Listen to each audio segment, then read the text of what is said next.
Hola chicos y chicas, bienvenidos al curso de Kinesiología Deportiva y Biomecánica Básica. Mi nombre es Immanuel Cruz y soy su profesor. Continuamos con la unidad 4 del curso. En este caso hablaremos sobre la biomecánica aplicada de los términos de fuerza, trabajo y energía. Para esta presentación nos vamos a enfocar en la fuerza, que es la capacidad de acelerar un cuerpo que tiene una masa respectiva, así como también la capacidad de generar trabajo o energía, los cuales veremos más adelante en otras presentaciones. La fuerza como tal se mide en newtons, los cuales corresponden a la aceleración de un cuerpo de 1 kilogramo en 1 metro por segundo al cuadrado en una dirección lineal. Esto significaría aumentar la velocidad de una masa por cada segundo que pasa. Para ello, vamos a ver entonces que la fuerza es el producto de la aplicación de energía en un tiempo específico. De forma general, encontramos que la fórmula de la fuerza es igual a la masa por la aceleración. Recordemos que la masa la medimos en kilogramos, mientras la aceleración la medimos en metros dividido entre segundos al cuadrado. Por lo tanto, realmente los newtons corresponden a kilogramos por metro entre segundo cuadrado. En sí, cuando hablamos de fuerza, también valoramos la masa, como hemos venido hablando. Sabemos que la masa tiene un concepto que es escalar, lo cual significa que no tiene una dirección. Por lo tanto, vemos que es inherente a cada organismo y la medimos en kilogramos de masa como tal. Ahora, cuando hablamos del peso de un cuerpo, esto siempre va a afectar, especialmente en el deporte, pues es una fuerza que es vectorial. Por lo tanto, va a tener una dirección, usualmente gravitacional, aunque claro, cuando nos desplazamos hacia adelante, atrás o los lados, le damos otros componentes direccionales. De aquí que la masa sea muy importante en algunos deportes, como el fútbol americano, en donde mayor masa, mayor posibilidad de soportar los golpes o poder asestarlos cuando se hace un placaje. Veamos un ejemplo. Si tenemos un peso que está siendo jalado hacia arriba con una fuerza, que vamos a llamar la fuerza del cable, es la fuerza que va hacia arriba y la dibujaremos en rojo. O, en su defecto, tenemos una fuerza que va hacia abajo, que va a ser la fuerza de la gravedad. Esta fuerza de la gravedad que vemos en verde se va a aplicar también sobre los mismos objetos, que en este caso serían las pesas que estamos movilizando con el jalón de polea. Si logramos movilizar esas pesas, significa que ¿cuál magnitud es mayor? ¿La fuerza que ejercida por la persona, que es la roja, o la fuerza de la gravedad, que es la verde? Continuando con este análisis del peso como un vector, hagamos un pequeño ejercicio. Calculemos nuestro propio peso gravitacional. Si tenemos un peso específico, por ejemplo 78 kilogramos, simplemente corresponde a multiplicarlo por la aceleración propia de la gravedad. Esto corresponde a peso, que en inglés, debido a que se dice wave, se va a anotar con la letra W.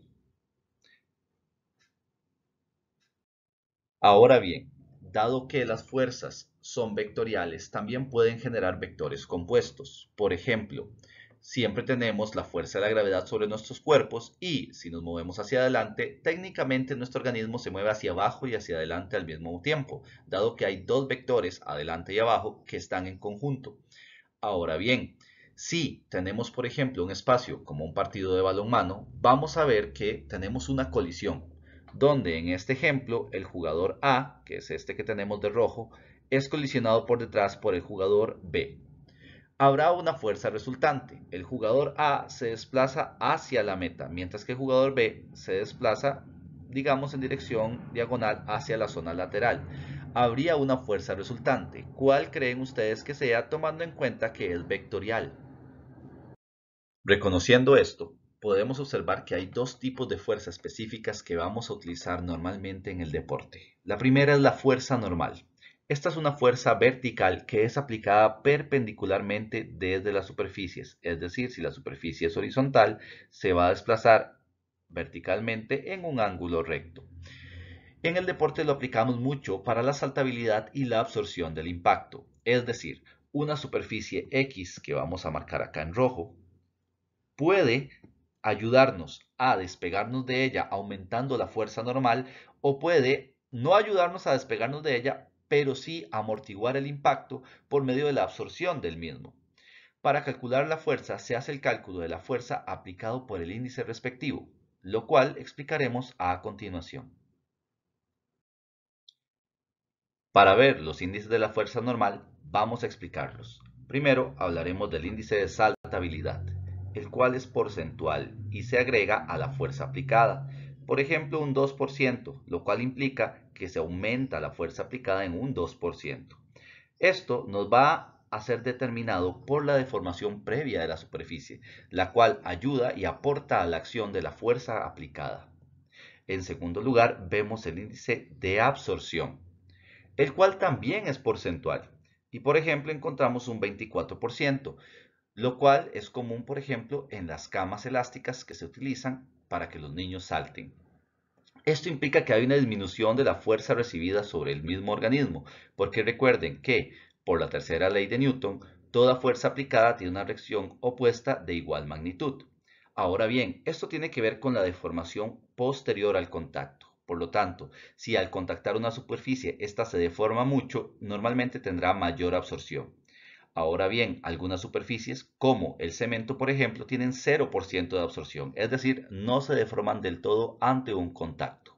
Si lo vemos en términos de una fórmula, veremos que la fuerza normal va a ser igual a la fuerza en newtons más menos, más en el caso de la saltabilidad y menos en el caso de la absorción.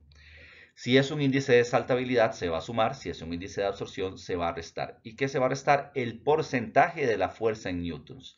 Por ejemplo, si yo aplico 100 newtons para saltar y tengo una saltabilidad de un 2%, esto significaría que sacaría el 2% de 100 newtons, que son 2 newtons. El total serían 102 newtons de fuerza normal en este caso del ejemplo.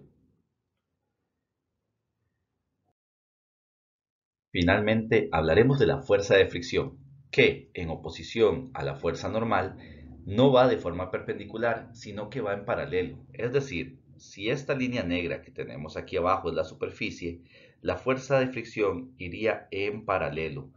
Esto haría que las superficies entren en contacto y una evite que la otra se mueva. Por ejemplo, cuando nosotros juntamos las palmas de las manos y las frotamos, vemos cómo la piel y las diferentes estructuras evitan que puedan moverse libremente, lo cual genera una liberación de energía en forma de calor. Ahora bien, en el deporte esto se aplica para permitir o evitar este resbalamiento o deslizamiento. En algunos deportes, como el patinaje sobre hielo, vemos que la superficie que se busca tener es la mínima posible, que sería el filo del propio patín. Ahora bien, en otros como el fútbol, vemos que el calzado deportivo, las zapatillas, tienen los famosos tacos, que ayudan a que haya mayor superficie de contacto, por lo tanto mayor fricción y menos posibilidades de perder la coordinación o por un deslizamiento o por resbalar. Como pueden ver en un ejemplo más cercano a mí tal vez, tenemos el balonmano, en donde las balones o las bolas de balonmano tienen una superficie rugosa, con pequeños puntitos, que ayudan a que haya mayor fricción y por lo tanto menos posibilidades de que el balón no se vaya a perder. Además, los pisos deportivos muchas veces tienen este tipo de estructuras para justamente ayudar a que haya mayor fricción y menos posibilidades de que las personas se resbalen. Vamos a entender que la fuerza de fricción se da en la multiplicación de la fuerza aplicada en la dirección horizontal por el coeficiente propio de la superficie. ¿A qué nos referimos con esto? La fuerza de fricción es igual a la fuerza aplicada por el coeficiente de fricción. ¿Qué es el coeficiente de fricción? ¿Qué tanta fricción ofrece la superficie? ¿Y cómo se puede calcular? Pues bueno, podemos despejar esta fórmula. Por ejemplo, si tenemos una superficie en la cual la fuerza que tenemos de fricción es igual a la fuerza que se puede generar, tendríamos una fricción de cero, es decir, la fricción no afecta del todo. Si tenemos más fuerza de fricción que fuerza normal producida, significa que vamos a tener alta fricción y que se necesita generar más fuerza para poder moverse en esa superficie. Por el contrario, si la fuerza producida es mayor que la fuerza de fricción, va a haber un resbalamiento o un deslizamiento y el índice o el coeficiente de fricción va a ser menor a 1. va a ser de 0, algo, implicando que probablemente en esa superficie se necesita aplicar menos fuerza, porque si se aplica mucha se va a resbalar el objeto o el cuerpo que está en contacto. Con esto, chicos y chicas, hemos terminado la presentación de la unidad 4 de biomecánica aplicada. Fuerza, trabajo y energía. Nos vemos en la segunda parte para hablar de trabajo.